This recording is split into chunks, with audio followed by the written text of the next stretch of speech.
Hi, it's Kristen. Welcome to Living and Learning with ADHD. And Dasha asks, Kristen, how do you stay organised in terms of scheduling?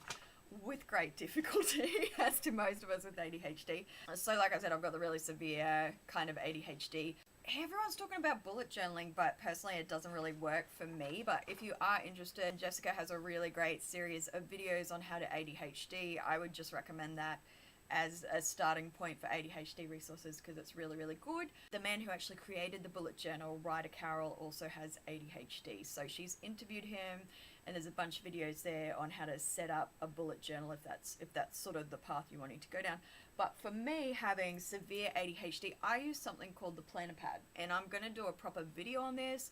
But I think because I've just got one stationary webcam, I don't really know how to do that yet. But I'll hold it up and I'll give you a basic rundown. So this is the planner pad, and it has sort of just like a weekly layout like so.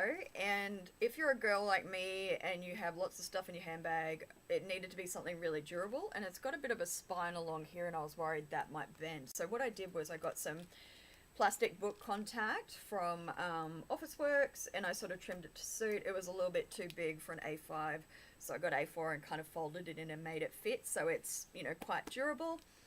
And then it sort of works on a 3-tier system. So I don't know how much you can see, but the top tier is basically all your weekly tasks. So I've got like my research job stuff, my appointments, what's this one?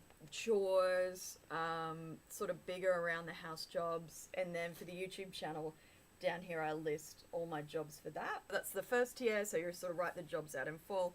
The second tier is kind of like a daily list of tasks, and because it's a little bit more narrow, normally what I do is say, you know, up here's list A, and it might be like task 1, so I'd put like A1 or something like that, so it's not taking up too much space. And then down the bottom is actually a schedule, so you can make that match with your Google Calendar. Personally, I just find this really, really helpful because it's all on the one page. You don't have to think too much or too hard about it. It's all there, and it's really good for me because for the lady I work with, I have to kind of keep notes of things for her as well. I mean, that being said, she has an amazing working memory, like a really good short-term memory, but yeah, that's what I find works for me.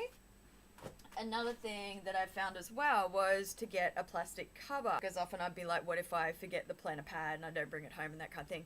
So what I do is I actually print it out and again just put it in a plastic cover and I leave it on a little stand on the desk.